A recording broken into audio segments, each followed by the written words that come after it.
অগ্রিম ঈদ মুবারক আমাদের সকল কাস্টমার এবং যারা সকলকে জানাইতেছি ঈদের শুভেচ্ছা।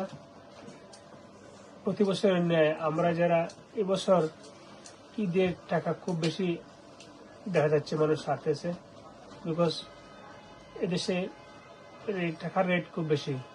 গত বছরের তুলনায় দেশের টাকার রেট প্রায় দ্বিগুণ হয়ে গেছে।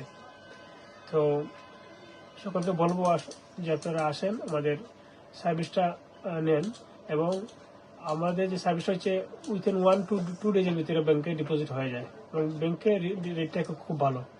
আর একটা জিনিস জানাইতে চাইতেছি যে আপনারা জানেন হয়তো যে মনে করতে পারেন নেক্সট উইকে ব্যাংক বন্ধ হয়ে যাবে, তাই না।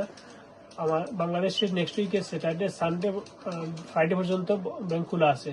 গভর্নমেন্ট এটা চালু করছে যে লম্বা হলে যাওয়ার কারণে এই আগামী ফ্রাইডে, স্যাটারডে, সানডে বাংলাদেশে খোলা আছে। আপনারা নিশ্চিন্তে টাকা পাঠাতে পারেন এবং উইথিন 1-2 ডেজের ভিতরে টাকা ডিপোজিট হয়ে যাবে বাংলাদেশে। খোলাটা হচ্ছে আপনার আগামী 5 তারিখ ব্যাংক বন্ধ হয়ে যাবে, 5 তারিখ ব্যাংক বন্ধ হয়ে যাবে। আপনার তারিখ হচ্ছে আপনার এই থার্সডে।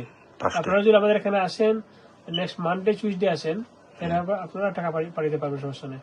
তাছাড়া মেন এরপরে যদি যারা মানে একদম লাস্ট মিনিটে আসেন, আমাদের বিকাশ সার্ভিস খোলা আছে।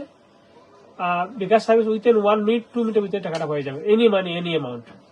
আপনারা ওইটাই সার্ভিস নিতে পারেন। এবং ব্যাংকে যেটা বললাম আমরা উইথিন 2 ওয়ার্কিং ডেজের ভিতরে পাইবেন, এবং পিন সার্ভিস এটা নেক্সট ডে পেয়ে যাবেন। বিকাশটা আমরা এদেশের ঈদের বাংলাদেশে ঈদের পরের দিন আমরা টাকা পাঠাতে পারবো।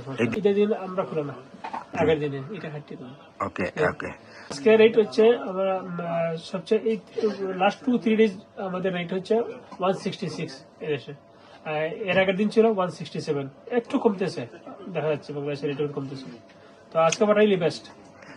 টাকাটা যেমন ডলারের রেট কমতেছে, এই জন্য ডলারের রেট কমার কারণে বাংলাদেশের রেট আপ হইতেছে।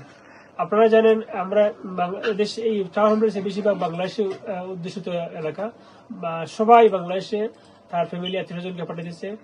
তাছাড়া বড় একটা ঈদ আসছে, কুরবানির ঈদ, এই জন্য বেশি বেশি টাকা পাঠাইতেছে। যেখানে অন্যান্য ঈদে 50,000 টাকা পাঠাইলে হয়তো এখানে 1.5 লাখ 2 লাখ টাকা পাঠাইতেছে। গরুর দামও বেশি, বাংলাদেশে এখন বেশি পরিমাণ, যে গরুর দাম 60-70 হাজার টাকা 1.5 লাখ হয়ে গেছে। সেই অনুপাতে টাকাটা মানুষ পাঠাইতেছে আর কি।